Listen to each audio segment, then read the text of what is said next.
بسم اللہ الرحمن الرحیم علیکم ورحمۃ اللہ وبرکاتہ۔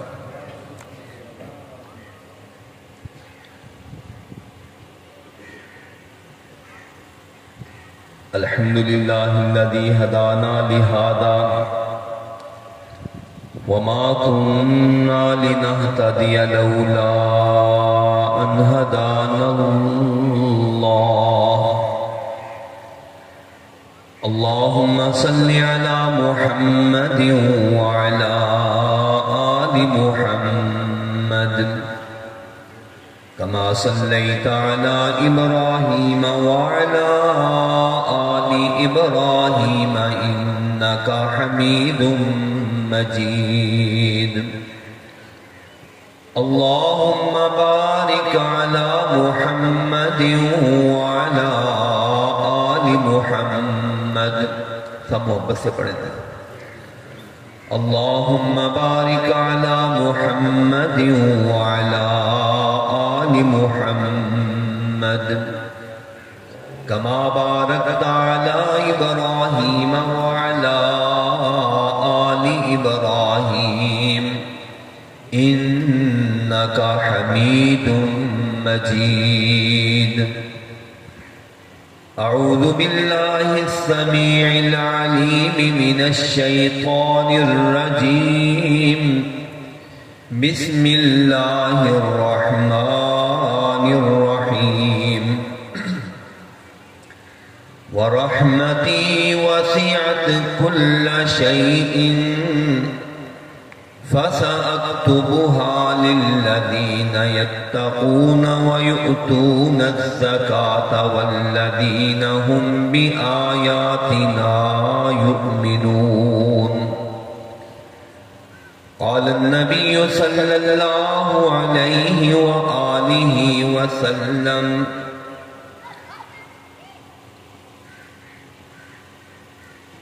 انما يرحم الله من عباده الرحماء، رواه البخاری۔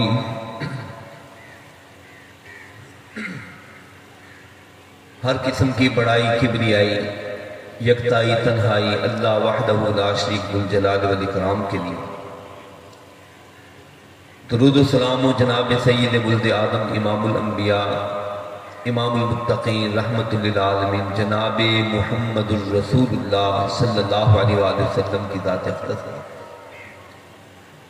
اللہ کی رحمتیں برکتیں ہوں اللہ کے ان تمام اولیاء پر، اتقیاء پر، محدثین پر، صحابہ اور تابعین پر،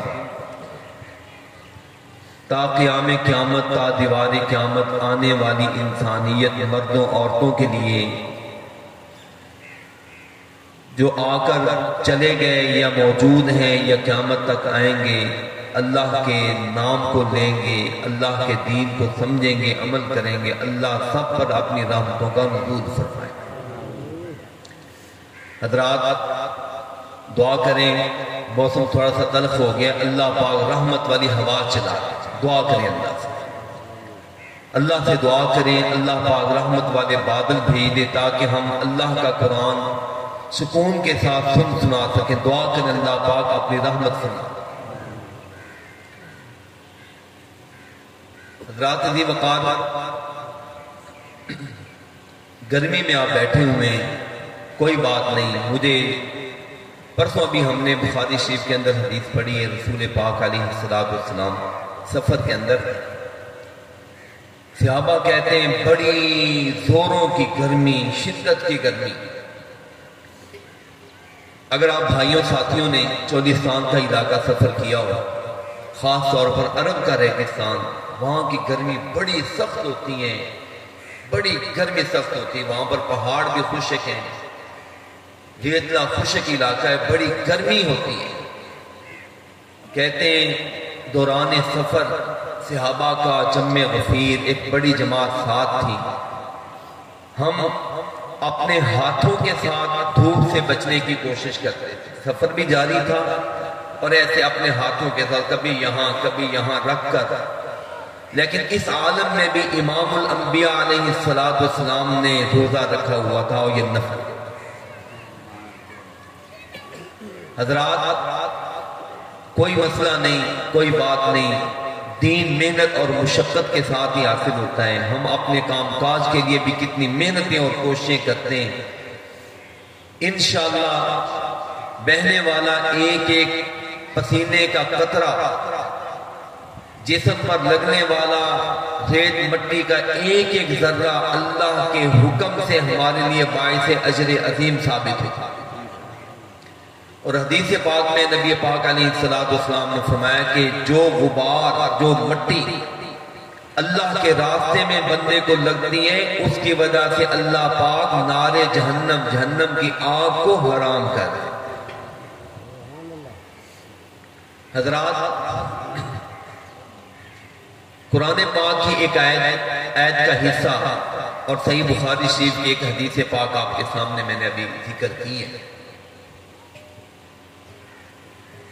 9ویں پارے کی یہ آیت اللہ رب العالمین فرماتے ہیں، اے مصطفیٰ علیہ السلام میرے بندوں کو پیغام دیجئے کہ وَرَحْمَتِي وَسِعَتْ كُلَّ شَيْءٍ، میری رحمت ہر چیز سے وسیع، میری رحمت بڑی وسیع، بڑی کھلی، اس کا کوئی انت نہیں ہے، کوئی کنارہ نہیں ہے، کوئی ٹھکانہ نہیں، بہت وسیع رحمت۔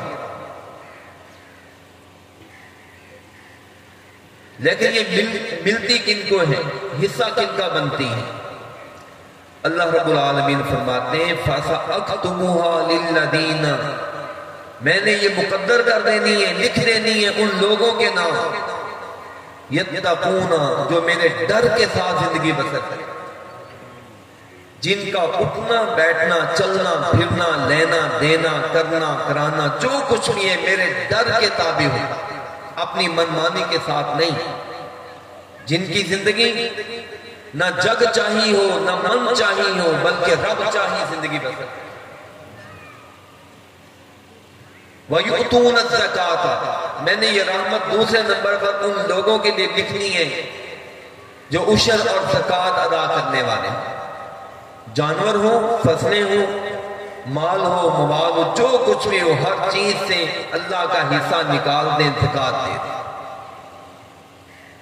اور تیسرے نمبر پر وَالَّذِينَ هُمْ بِآيَاتِنَا يُؤْمِنُونَ، پھر اس کے بعد میرے جتنے بھی حکم قرآن میں یا میرے پیغمبر کی زبان سے تم تک پہنچے ہیں، سارے حکموں کو جو مان لیں گے میں ان کے لیے اپنی رحمت لکھ دوں۔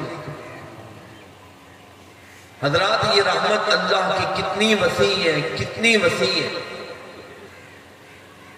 صحیح بخاری شریف میں ایک اور حدیث آقا علیہ السلام نے فرمایا کہ اللہ پاک نے رحمت کے 100 حصے بنائے۔ کتنے حصے جناب؟ 100 حصے۔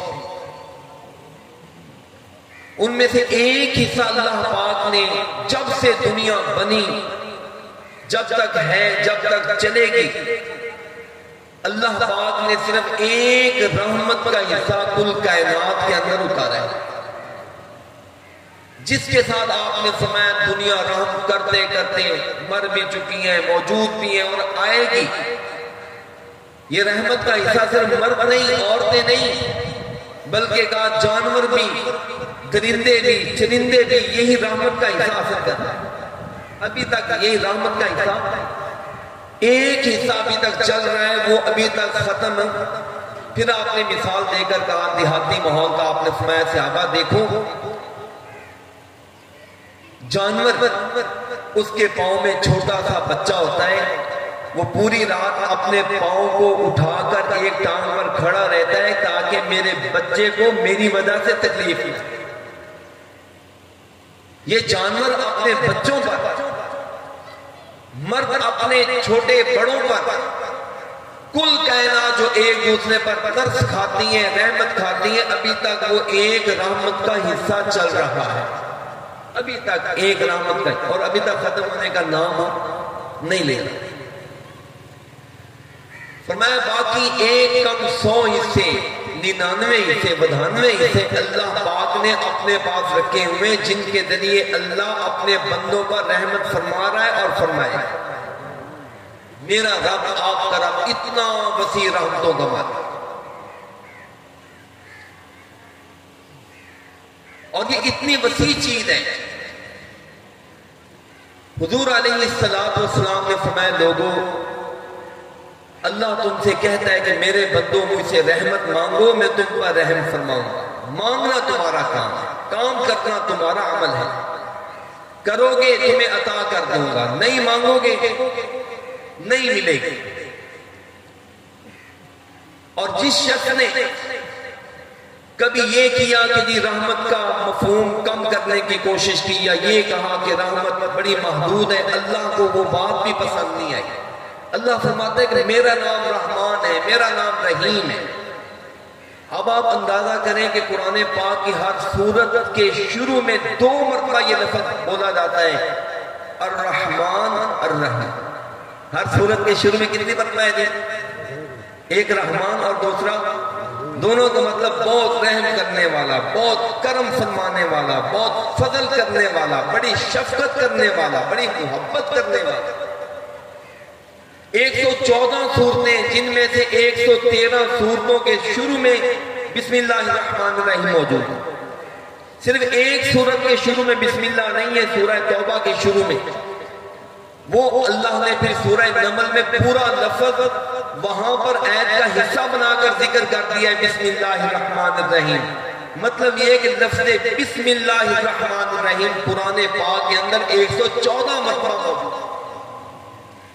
باقی لفظ رحمت، رحیمہ، یرحمو، رحمتو، رحمتی، اس کے لفظ قرآن پاک کے اندر درجنوں نہیں، بیسیوں نہیں بلکہ سینکڑوں کے حساب سے موجود ہے۔ اتنی وسیع رحمت۔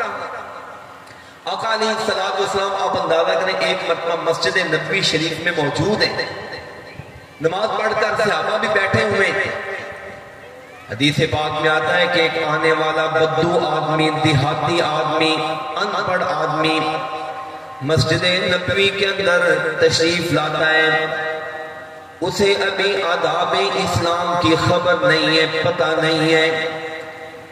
مسجد کے ایک نکر کے اندر بیٹھ کر فی طائفۃ المسجد، یہ بھی بخاری شریف کے اندر حدیث، فبال فی طائفۃ المسجد، مسجد کے کونے میں بیٹھ کر پیشاب کرنا شروع کر دیتا ہے۔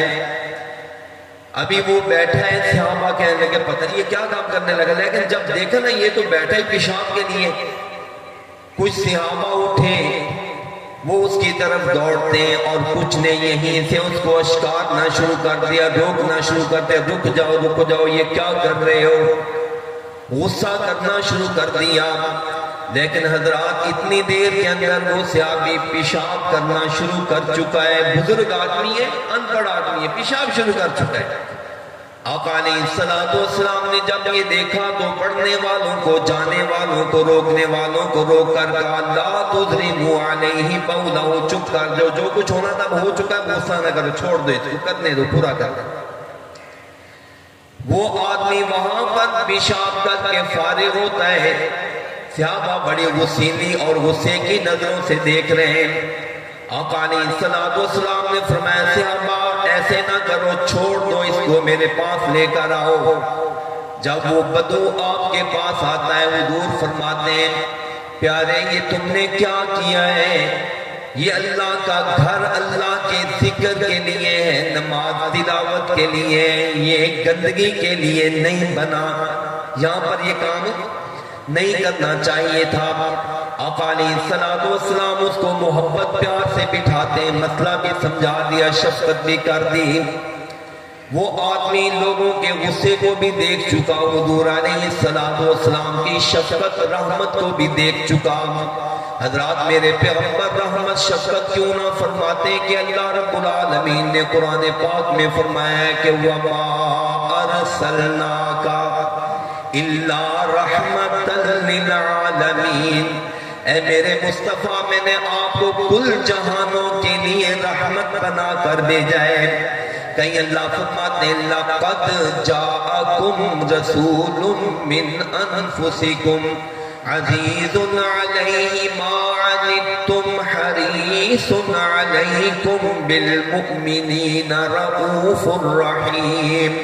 لوگوں میں نے ایسا پیغمبر تمہارے پاس بھیجا ہے جو تمہارے ایمان کی حرص رکھتا ہے، تمہیں جہنم سے بچانے کی آرزو رکھتا ہے، تمہیں مصیبت پہنچے اس کو تکلیف ہوتی ہے، کانٹا تمہیں چبھتا ہے، تکلیف میرا پیغمبر محسوس کرتا ہے۔ اے لوگوں، میں نے ایسا پیغمبر بھیجا ہے جس کا نام میں نے رؤوف الرحیم رکھا ہے۔ رحیم اللہ کا نام بھی ہے اور رحیم نبی پاک علیہ السلام کا نام بھی قرآن پاک میں ہے۔ آقا علیہ السلام کی صفت خاصہ ہے کہ آقا لوگوں پر شفقت کرتے ہیں، رحمت فرماتے ہیں۔ حضرات میں آخر میں بتلاؤں گا کہ ہم رحیم اور کریم رؤوف الرحیم نبی کے امتی ہو کر رحم نہیں کرتے، کیوں نہیں کرتے میں آگے عرض کر رہا ہوں۔ حضرات واقعہ پورا کرتا ہوں، نبی پاک علیہ السلام اس کو پیار اور محبت سے سمجھاتے ہیں۔ اس جگہ پر رک کر ذرا سوچئے ہمارا عمل رویہ کیا ہے۔ آگے بڑھئے، آقا علیہ السلام نماز کا ٹائم ہوتا ہے، نماز شروع ہوتی ہے، نماز کے لیے تکبیر کہی جاتی ہے، یہ شخص بھی اٹھتا ہے اور اس کی زبان سے یکا یک یہ لفظ نکل جاتے ہیں، اللہم ارحمنی و محمدا ولا ترحم معنا احدا۔ اللہ آج میں تو اس سے دعا کرتا ہوں کہ صرف رحمت فرما، مجھ پر فرما، یا محمد علیہ السلام پر فرما، کیونکہ اللہ اگر یہ نہ ہوتے تو آج تیرے ان بندوں نے مجھے چھوڑنا ہی نہیں تھا۔ اللہ تو رحمت فرما یا مجھ پر یا اپنے پیغمبر محمد علیہ السلام پر فرما دے۔ حضرات سنیے، آقا علیہ السلام نے جب یہ سنا فوراً روکا، ٹوکا، کہا پیارے یہ کیا کر رہے ہو؟ چلو پہلے غلطی تمہاری تھی، میرے جان نثار تمہیں ڈانٹ رہے تھے، میں نے روک دیا، پھر میں نے آپ کی اصلاح بھی کر دی، اب آپ جو اگلی بات کہہ رہے ہو یہ بھی صحیح نہیں ہے۔ حجرت واسعا، آقا فرماتے ہیں یہ بات نہ کہو کیونکہ اللہ کی رحمت بڑی وسیع ہے، صرف میرے اور تیرے لیے نہیں، کل کائنات کے لیے۔ اس لیے حضرات رحمت کی دعا ہمیشہ ہر کسی کے لیے کیا کریں، یہ نہ کہا کریں اللہ صرف مجھ پر رحمت فرما، فلاں پر فرما، فلاں پر نہ کر، بلکہ سب کے لیے رحمت کی دعا کیا کریں۔ حضرات میں آپ کو ایک اور واقعہ بتلاتا ہوں، اگر کوئی شخص کسی آدمی کو یہ کہہ دے کہ جناب اللہ نے تجھے معاف ہی نہیں کرنا، اللہ نے تجھ پر رحمت ہی نہیں کرنی، تو بڑا سیاکار ہے، گناہ گار ہے، جا اللہ تجھے جہنم میں ڈالے، کبھی رحم ہی نہیں کرے گا۔ حضرات یہ اتنا بھاری کلمہ ہے، اتنا سخت کلمہ ہے کہ اللہ پاک کو یہ پسند۔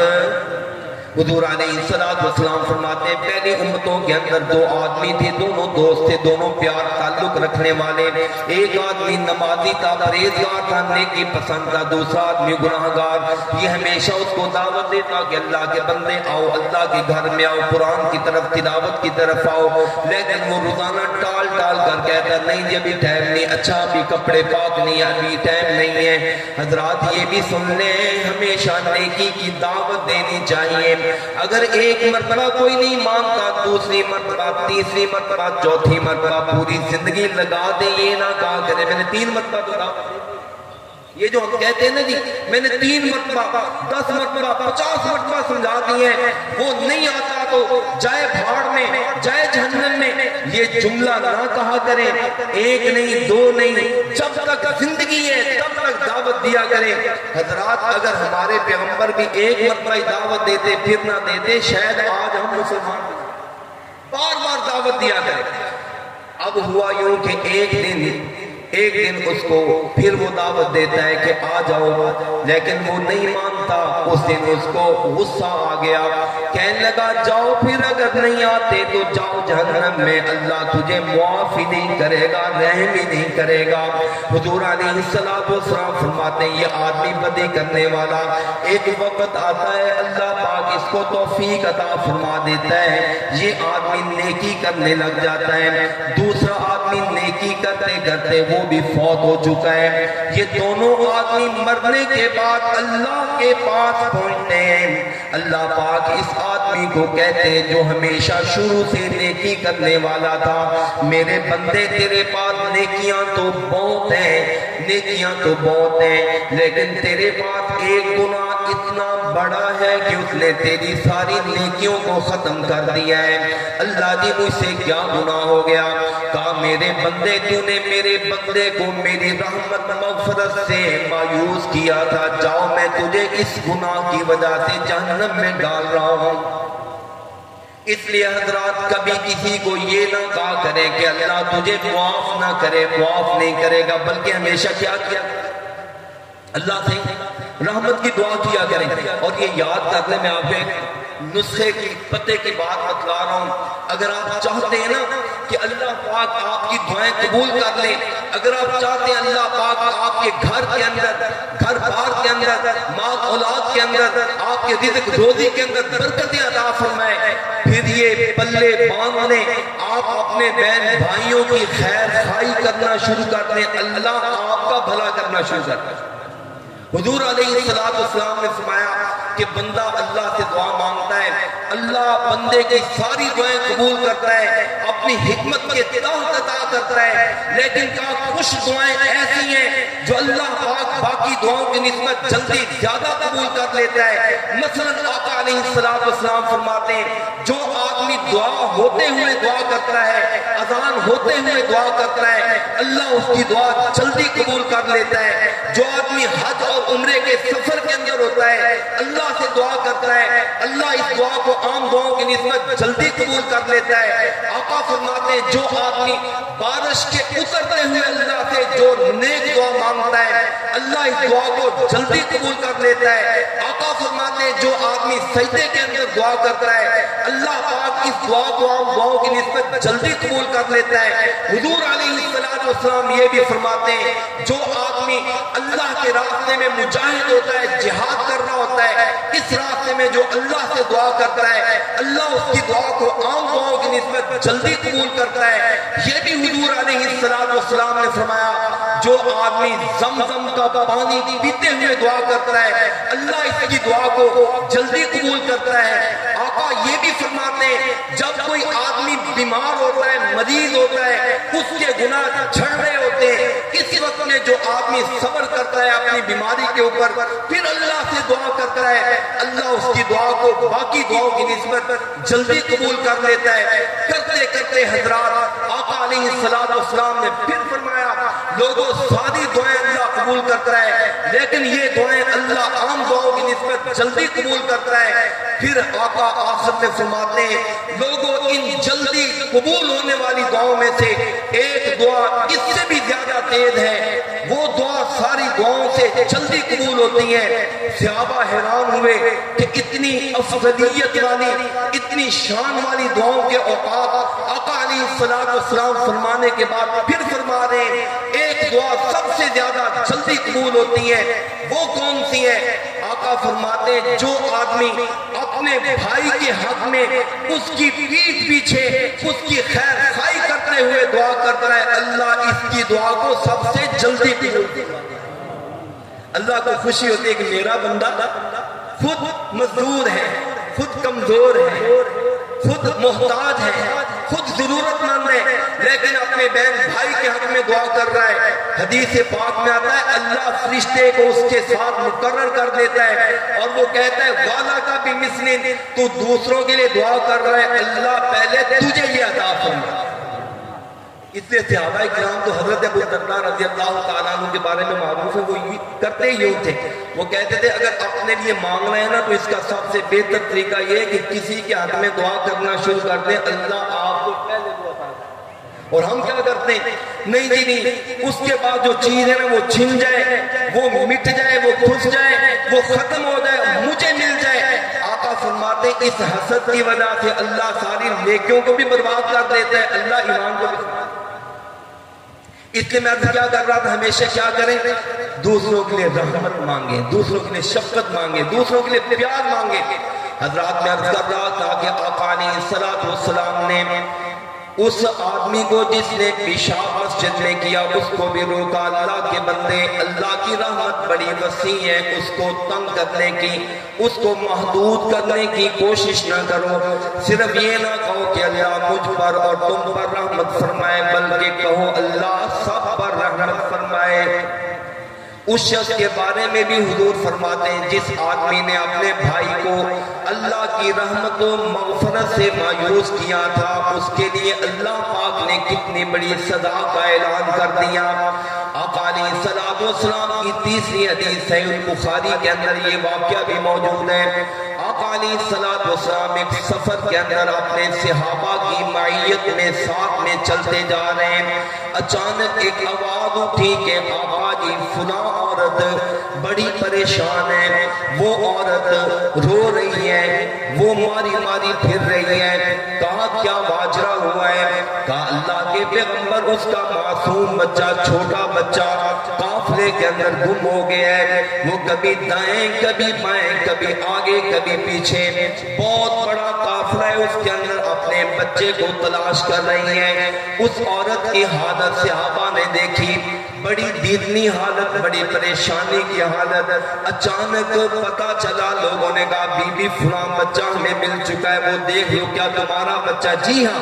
وہ عورت پہنچتی ہے، جا کر وہ عورت اپنے بچے کو سب کے سامنے لے کر اپنے سینے سے لگاتی ہے، پیٹ سے چمٹاتی ہے، اس کو بوسے لیتی ہے، چومنا شروع کر دیتی ہے، اس کی جان کے اندر جان آ چکی ہے۔ اس موقع پر اللہ کے پاک پیغمبر علیہ السلام اپنے صحابہ کو مخاطب کر کے کہتے ہیں میرے جانثاروں مجھے بتلاؤ، کیا یہ عورت اپنے اس بچے کو دہتے ہوئے آگ کے اندر دہتے ہوئے تندور کے اندر آگ کے اندر کیا یہ پھینکے گی؟ صحابہ یہ سنتے ہیں کہ اللہ کے پیغمبر یہ تو مری جا رہی تھی، بڑی مشکل سے بچہ ملا ہے اور اس کی یہ حالت ہو چکی ہے، کیا ہم یہ تصور کر سکتے ہیں کہ یہ عورت اب اپنے ملنے والے بچے کو آگ میں ڈالے گی؟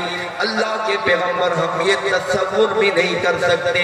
یہ سن کر رسول پاک علیہ السلام نے حضرات اس موقع پر جو جملہ فرمایا وہ سونے کے پانی سے لکھنے کے قابل۔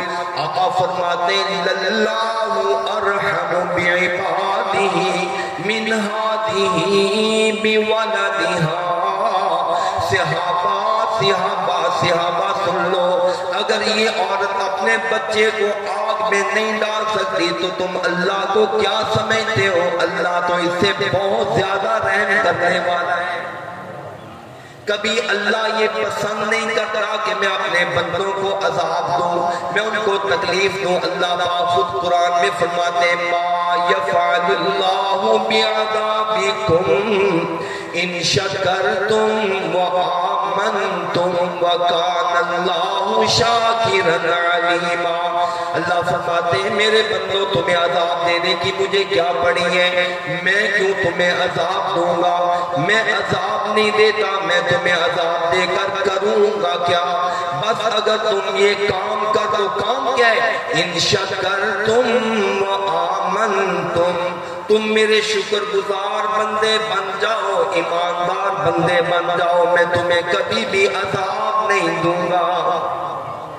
اب آپ نے دیکھا نا یہ جو عذاب، رنگ برنگ کے عذاب، کبھی صبح عذاب، کبھی شام عذاب، کبھی گرمیوں میں عذاب، کبھی سردیوں میں عذاب، یہ آج تک آپ نے سنا تھا کہ جناب مسلسل 60 دنوں تک، 2 مہینے تک بارشیں ہوتی رہیں گی، اور اتنی بارشیں جنہوں نے فصلوں کو تباہ کر دیا، جانوروں کو ختم کر دیا، حتیٰ کہ پاکستان کے اندر اتنی تباہی ہوئی ہے، ایئرپورٹ تک، جہاز تک ہل گئے ہیں، ریلوے کے ٹریک وہ اجڑ چکے ہیں، ابھی تک بہت سارے علاقوں کے اندر ابھی تک ٹرین نہیں چل سکی ہے، ریل گاڑی نہیں چل سکی ہے۔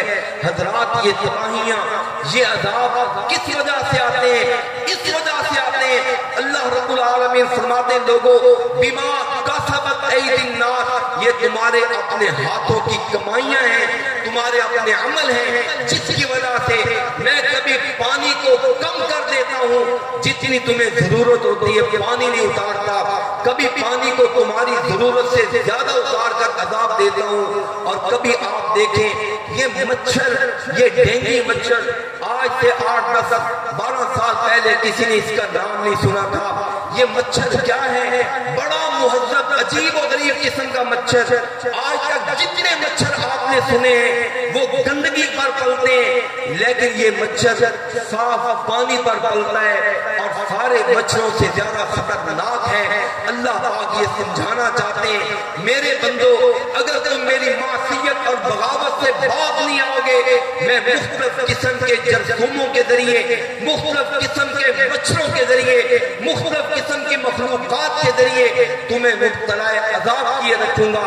بلکہ حضرات آپ نے دیکھا یہ 3 سال پہلے آنے والا یہ عذاب کورونا کی شکل میں کیا جرثومہ ہے جو ابھی تک خوربینوں کے اندر بھی نظر نہیں آ سکا، اس کی صرف تمثیلی شکل آپ دیکھ رہے ہیں، ابھی تک وہ کیچ نہیں ہو سکا، ان سے قابو نہیں ہو سکا۔ اللہ اپنے بندوں کو سمجھاتا ہے میرے بندوں تم میری نافرمانی سے باز آ جاؤ، یاد رکھو میرا رحم اور کرم ہے کہ تم زندگی بسر کر سکتے ہو۔ اگر تم میری رحمت سے مایوس ہو گئے اور مایوس اس طرح ہو گئے کہ تم میری نافرمانی شروع کر دو گے، میرے عذاب کے کوڑے برسیں گے، اور جب عذاب کے کوڑے برس رہے ہیں تو پھر یاد رکھے کہیں بھی پناہ کہاں ملتی ہے؟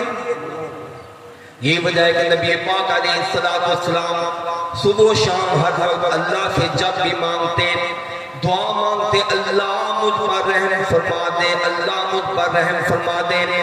آقا علیہ السلام حتیٰ کہ جب رات کو سوتے کئی دعائیں پڑھ کر سویا کرتے، ان میں سے ایک یہ بھی دعا ہوتی تھی اللہ میری جان تیرے حوالے ہے، ان امسکت نفسی فرحمہا، اللہ اگر سوئے پڑے تو میری روح کو قبض کر لے تو مصطفیٰ کی روح پر اللہ رحمت فرما دینا۔ وَإِنْ أَرْسَلْتَهَا فَاحْفَظْهَا بِمَا تَحْفَظُ بِهِ مِنْ عِبَادِكَ الصَّالِحِينَ، بلکہ آقا علیہ السلام ہر وقت اپنے رب سے رحمت کی دعائیں ہر وقت کیوں نہ مانگتے؟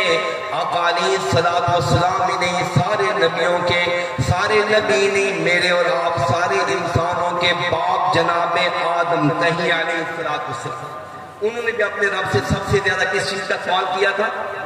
جب دیکھیں نا وہ درخت کے چکھنے کا معاملہ بن گیا، اللہ پاک نے زمین پر اتار دیا، تو انہوں نے اللہ سے دعا کیا کی تھی یاد ہے آپ کو؟ ربنا ظلمنا انفسنا وَإِن لَّمْ تَغْفِرْ لَنَا، آپ بھی پڑھ پڑھیں دیں ربنا ظلمنا انفسنا، یہ دعا پڑھا کریں ربنا ظلمنا انفسنا وَإِن لَّمْ تَغْفِرْ لَنَا وَتَرْحَمْنَا لَنَكُونَنَّ مِنَ الْخَاسِرِينَ۔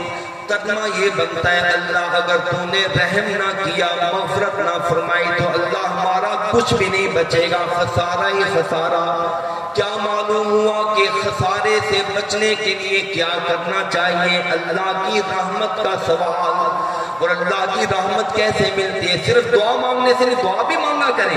حضور علیہ السلام دعائیں بھی مانگتے تھے لیکن ساتھ ساتھ رحمت والے عمل بھی کیا کرتے تھے، رحمت والے عمل۔ اب میں آپ کے سامنے چند ایک ذکر کرتا ہوں، دیکھیں میرے پاس ٹائم تھوڑا ہے، چند ایک عمل دیکھ لیں۔ حضور علیہ السلام فرماتے تھے لوگوں ارحموا من فی الارض یرحمکم من فی السماء، لوگوں زمین والوں پر رحم کیا کرو، عرشوں والا تم پر رحمت فرما دے گا۔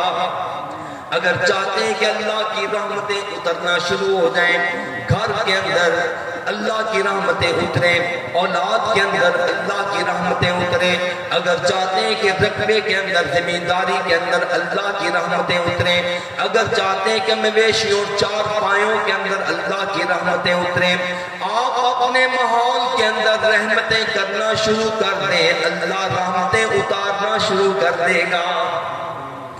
کیا کیا کریں جی؟ رحمت کرنا شروع کر دیں، شفقت کرنا شروع کر دیں، پیار کرنا شروع کر دیں، الفت بانٹنا شروع کر دیں۔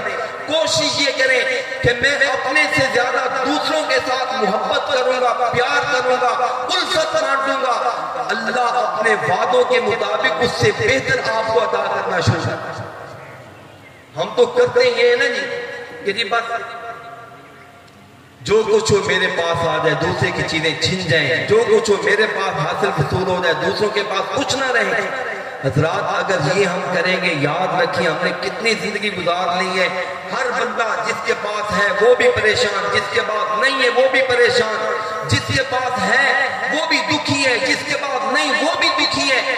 آج تک ہم نے یہ تجربہ کیا، نہیں کامیاب ہوئے، آئندہ سے یہ بھی تجربہ کر لیں کہ ہم نے اللہ کے بندوں کے ساتھ شفقت رحمت کرنی ہے۔ اللہ دیکھیں پھر کس طرح اپنے رحمتوں کے دروازے کھولے۔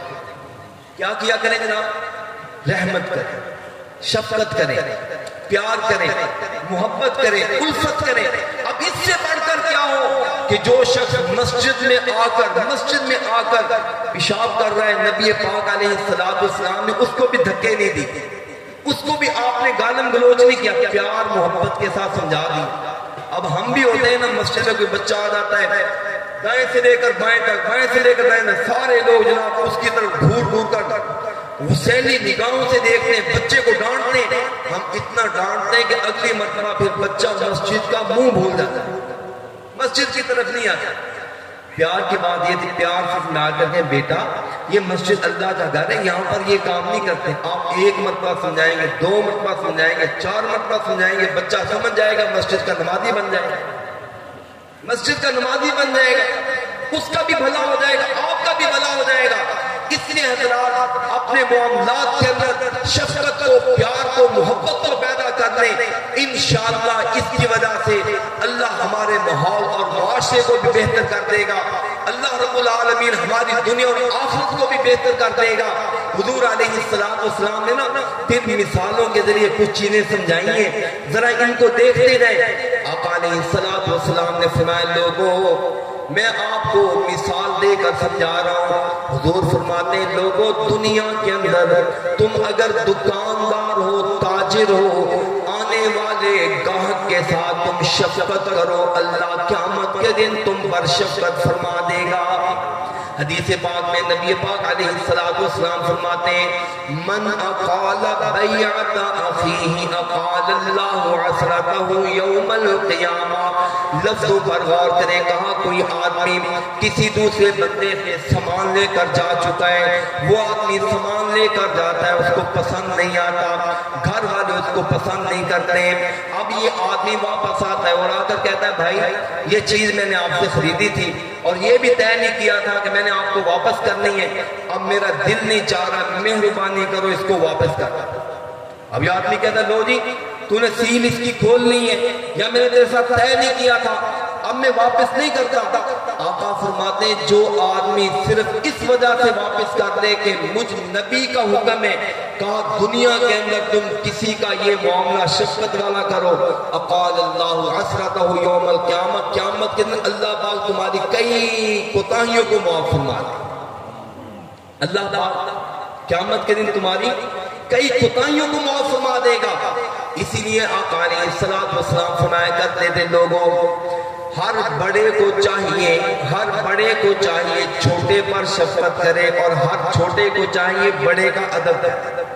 گھر سے بات چکے ہیں، میں آخری حدیث پیش کر کے بات ختم کر رہا ہوں۔ حضور علیہ السلام نے فرمایا ہر بڑے آدمی پر فرض ہے کہ وہ چھوٹے کے ساتھ کیا کرے جناب، بولیے کیا کرے، اور ہر چھوٹے کا حق بنتا ہے، فرض ہے اس کے اوپر کہ وہ اپنے بڑے کا ادب کرے۔ حضور علیہ السلام فرماتے ہیں لیس منا من لم یرحم صغیرنا ولم یوقر کبیرنا۔ آقا فرماتے ہیں اگر بڑا آدمی چھوٹے کے ساتھ رحم نہیں کرتا، اب مجھے اور آپ سب کو یہ دیکھ لینا چاہیے اگر ہم بڑے، ہر بندہ ظاہر بات ہے کسی جگہ پر بڑا ہے کسی جگہ پر چھوٹا ہے، یہ یاد کر لیں آقا فرماتے ہیں جو بڑا ہو کر چھوٹے کے ساتھ شفقت نہیں کرتا فلیس منا، اس کا میرے ساتھ کوئی تعلق نہیں۔ ہم دعوے دار ہیں کہ ہم جناب حدیث کو ماننے والے اہل حدیث ہیں، ہم سنت کو ماننے والے سنی ہیں، سب کچھ ہے، لیکن حضور کے اس فرمان کو بھی ذرا دیکھیے، صحیح بخاری شریف کے اندر ہے کہا جو بڑا ہو چھوٹوں پر شفقت نہیں کرتا، رحم نہیں کرتا، پیار نہیں کرتا، فلیس منا، اس کا میرے ساتھ کوئی تعلق۔ اور دوسری طرف دیکھیں آپ کے ساتھ یہ بھی فرمایا جو چھوٹا ہو، کسی جگہ پر ہر بندہ چھوٹا ہے، کسی جگہ پر ہر بندہ بڑا ہے۔ کہا جو چھوٹا ہو وہ بڑوں کا ادب نہیں کرتا، احترام نہیں کرتا، ادب کے ساتھ بات نہیں کرتا ہے، ادب کے ساتھ معاملہ نہیں کرتا۔ آقا فرماتے فلیس منا، ایسا بندہ بھی مجھ سے کوئی تعلق نہیں رکھتا۔ اب آپ دیکھ لیجئے ہم میں سے ہر آدمی کسی نہ کسی جگہ پر وہ بڑا بنتا ہے، کسی جگہ پر چھوٹا بنتا ہے۔ اگر ہم اپنے چھوٹوں کے ساتھ شفقت نہیں کرتے، رحم نہیں کرتے، بڑوں کا ادب احترام نہیں کرتے، قیامت کے دن پیغمبر کہہ دیں جاؤ کسی اور طرف چلے جاؤ، میں دنیا کے اندر فرما چکا تھا میرا ایسے بے نصیبوں کے ساتھ، بے عدوں کے ساتھ، بے رحم لوگوں کے ساتھ کوئی تعلق نہیں۔ قیامت کے دن اگر پیغمبر یہ فرما دے کہ تم میرے نہیں ہو، میں تمہارا نہیں ہوں، تو بتلائیے کیا بنے گا؟ اس لیے حضرات میری بات تمام ہوئی، کوشش کریں، دعا بھی کریں، اللہ سے التجا بھی کریں، اللہ ہمارے دلوں کو نرم فرما دے۔ اللہ تو رحیم اور کریم، تیرا پیغمبر بھی رحمت للعالمین، اللہ ہمیں بھی اپنے بھائیوں کے اندر، اپنے ماحول اور معاشرے کے اندر رحمتیں، شفقتیں، اخوتیں، مودتیں بانٹنے کی توفیق نصیب فرما۔ آخر دعوانا الحمدللہ۔